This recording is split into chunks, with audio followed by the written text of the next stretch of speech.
Mengenai waktu kerja, termasuk istirahat kerja, cuti tahunan dan cuti besar karyawan yang diatur di Undang-Undang Ketenagakerjaan, ketentuannya mengalami beberapa perubahan di Undang-Undang Cipta Kerja, Undang-Undang Nomor 11 Tahun 2020. Seperti apa perubahannya? Kita akan membahasnya di video ini, tapi sebelumnya seperti biasa jangan lupa ngopi dulu.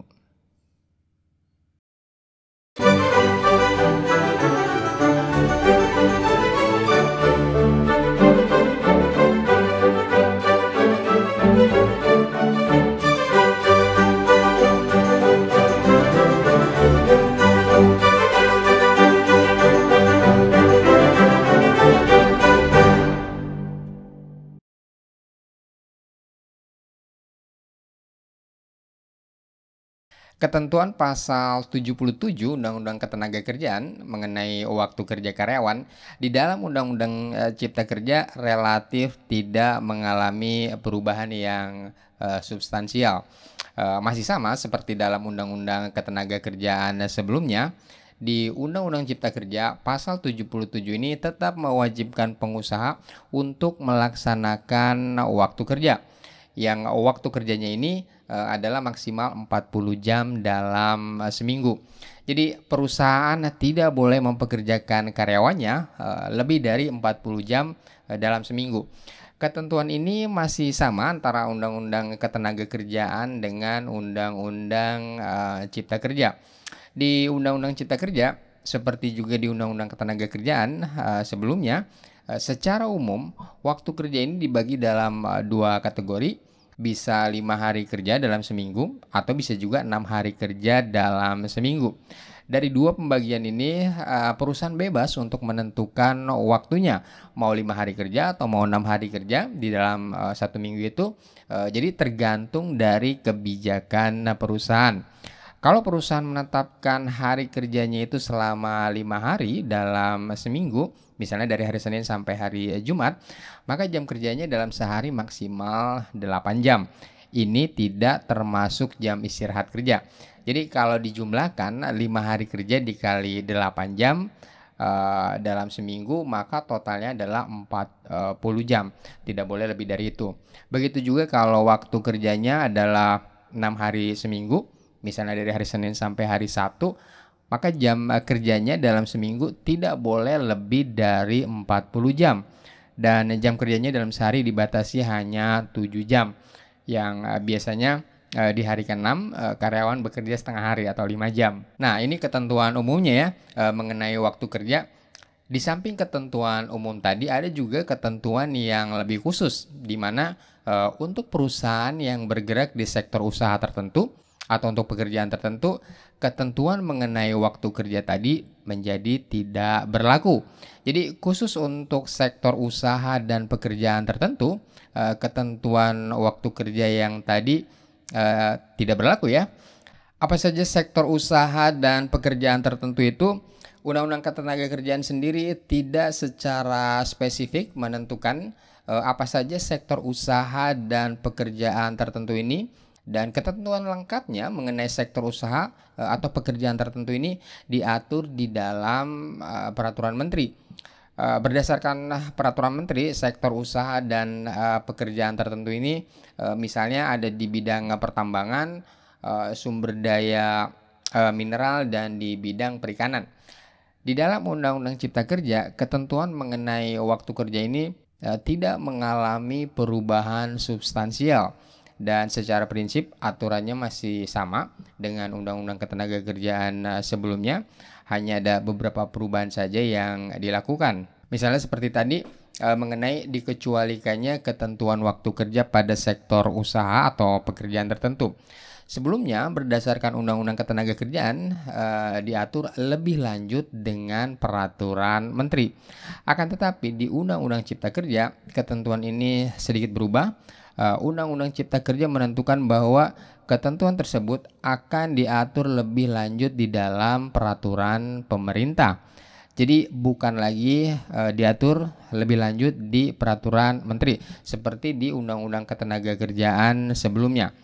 Sepertinya pembuat undang-undang ingin mengembalikan Ketentuan pelaksanaan waktu kerja di sektor usaha atau pekerjaan tertentu ini pada tujuan utama dari dibuatnya Omnibus Law Cipta Kerja, yaitu sinergitas dari berbagai regulasi yang kadang suka tumpang tindih. Jadi banyak ketentuan yang pada akhirnya harus diatur secara centralized oleh pemerintah pusat berdasarkan peraturan pemerintah. Selain perubahan mengenai pembuatan peraturan pelaksananya dari peraturan menteri ke peraturan pemerintah, pasal 77 ini di Undang-Undang Cipta Kerja juga menambahkan satu ayat lagi, yaitu ayat 4. Ketentuan ini merupakan penegasan saja bahwa waktu kerja itu harus dicantumkan di perjanjian kerja atau minimal di peraturan perusahaan. Ketentuan ini adalah aturan baru yang sebelumnya di Undang-Undang Ketenagakerjaan ketentuan ini tidak ada.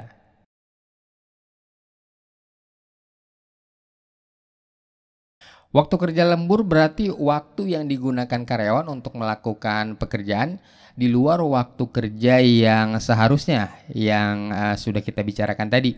Jadi pekerjaannya bisa dilakukan di luar hari kerja yang seharusnya, yaitu di luar yang 5 atau 6 hari kerja tadi, atau di luar jam kerja yang seharusnya yang 40 jam kerja dalam seminggu tadi.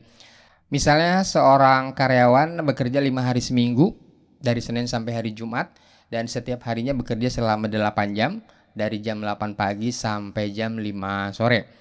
Kalau karyawan itu bekerja lebih dari 8 jam sehari, katakanlah dia bekerja sampai jam 7 malam misalnya, atau bekerja pada hari yang seharusnya dia libur, misalnya dia bekerja di hari Sabtu, maka pekerjaan di luar hari kerja dan jam kerja itu merupakan pekerjaan tambahan yang bisa dikategorikan sebagai waktu kerja lembur. Ketentuan mengenai waktu kerja lembur ini selain diatur di dalam pasal 78 Undang-Undang Ketenagakerjaan, sebelumnya juga diatur di dalam Keputusan Menteri Tenaga Kerja dan Transmigrasi nomor 102 tahun 2004. Dalam keputusan menteri itu juga ditegaskan bahwa juga dikategorikan sebagai waktu kerja lembur untuk pekerjaan yang dilakukan pada hari istirahat mingguan atau pada hari libur resmi. Dalam pasal 78 Undang-Undang Ketenagakerjaan juga ditentukan syarat untuk melakukan pekerjaan lembur. Itu pertama, karyawannya harus setuju untuk melakukan kerja lembur. Dan bahkan di keputusan menteri, persetujuan itu harus diberikan secara tertulis. Jadi kalau karyawannya tidak setuju, maka perusahaan tidak bisa memaksa karyawan untuk melakukan kerja lembur. Lalu syarat yang kedua, waktu kerja lemburnya sendiri tidak boleh lebih dari 3 jam sehari dan 14 jam seminggu. Dan ini tidak termasuk kerja lembur yang dilakukan pada hari istirahat mingguan ya, misalnya hari Sabtu atau hari Minggu. Ini sesuai dengan Undang-Undang Ketenagakerjaan sebelumnya. Nah, di Undang-Undang Cipta Kerja, ketentuan mengenai waktu kerja lembur ini mengalami perubahan yang cukup substansial. Waktu kerja lembur ini maksimalnya bukan lagi 3 jam sehari dan 14 jam seminggu seperti yang diatur di dalam Undang-Undang Ketenagakerjaan sebelumnya, melainkan berubah menjadi 4 jam sehari dan 18 jam seminggu. Jadi perubahan ketentuan ini cukup substansial ya, karena berkaitan langsung dengan jumlah jam kerja lemburnya. Dan seperti ketentuan lainnya di mana pelaksanaan mengenai kerja lembur ini akan diatur di dalam peraturan pemerintah, bukan lagi diatur di keputusan menteri seperti di dalam Undang-Undang Ketenagakerjaan sebelumnya. Mengenai upah lemburnya di Undang-Undang Cipta Kerja juga masih diatur sama, bahwa perusahaan wajib membayar upah kerja lembur kepada karyawan yang melakukan kerja lembur. Konsekuensinya, kalau perusahaan tidak membayar upah kerja lembur kepada karyawannya sesuai Undang-Undang Ketenagakerjaan sebelumnya dan juga sesuai Undang-Undang Cipta Kerja, maka perusahaan itu dapat dianggap melanggar pasal 78 ayat 2 dan karenanya dapat dikenakan sanksi pidana. Pidananya bisa berupa pidana kurungan minimal kurungan 1 bulan dan maksimal 12 bulan, atau denda minimal 10 juta rupiah dan maksimalnya 100 juta.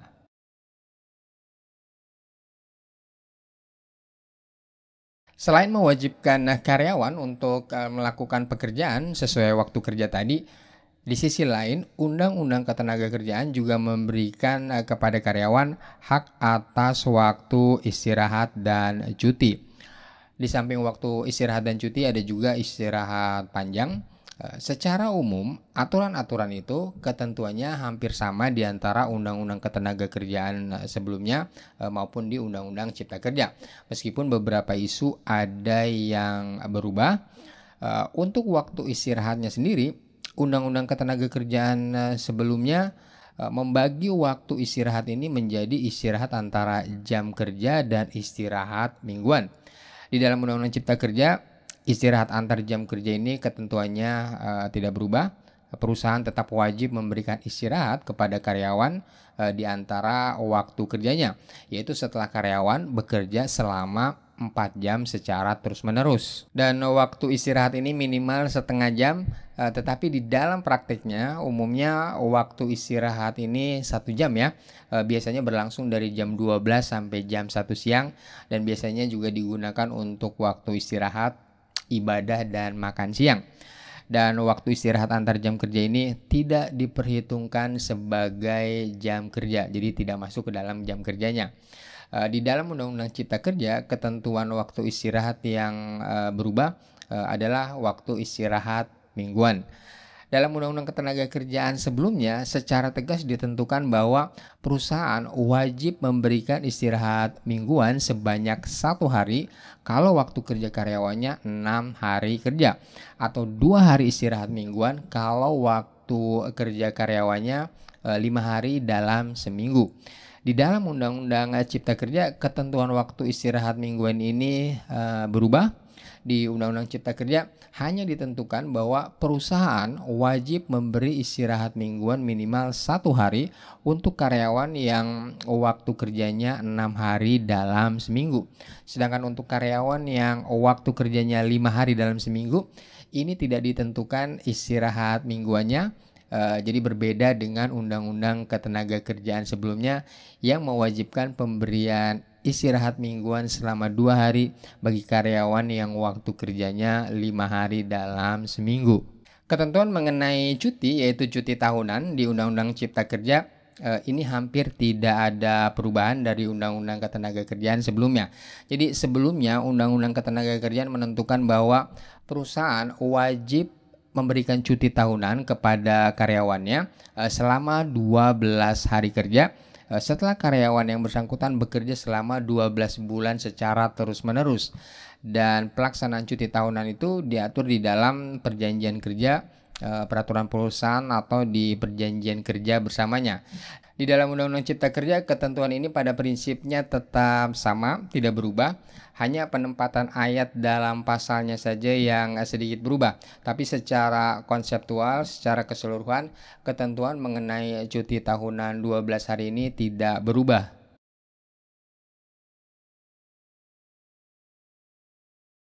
Untuk istirahat panjang atau yang dalam praktek biasanya disebut cuti besar adalah istirahat yang diberikan perusahaan kepada karyawan setelah masa kerja karyawan selama 6 tahun secara terus-menerus pada perusahaan yang sama. Jadi setelah masa kerja karyawan sudah 6 tahun, karyawan tersebut berhak mendapatkan istirahat panjang selama 2 bulan. Yang pelaksanaannya dilakukan pada tahun ke-7 dan tahun ke-8, masing-masing dilaksanakan 1 bulan. Sesuai undang-undang, hak istirahat panjang ini hanya berlaku bagi karyawan yang bekerja pada perusahaan tertentu. Perusahaan apa yang dimaksud dengan perusahaan tertentu ini? Undang-Undang Ketenagakerjaan tidak menentukannya secara clear, secara eksplisit, tapi mengamanatkan bahwa jenis perusahaan tertentu itu diatur di dalam keputusan menteri. Di dalam Undang-Undang Cipta Kerja, ketentuan mengenai istirahat panjang ini masih tetap ada, tapi ketentuannya masih belum definitif dan sangat umum ya.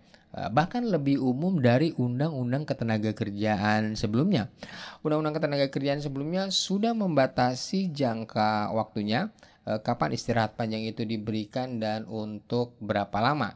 Tapi di Undang-Undang Cipta Kerja batasan itu tidak dimasukkan lagi ke dalam redaksi pasalnya, pasal 79 ayat 5. Pasal itu hanya menyebutkan bahwa ketentuan mengenai istirahat panjang ini diatur dalam perjanjian kerja, peraturan perusahaan dan perjanjian kerja bersama.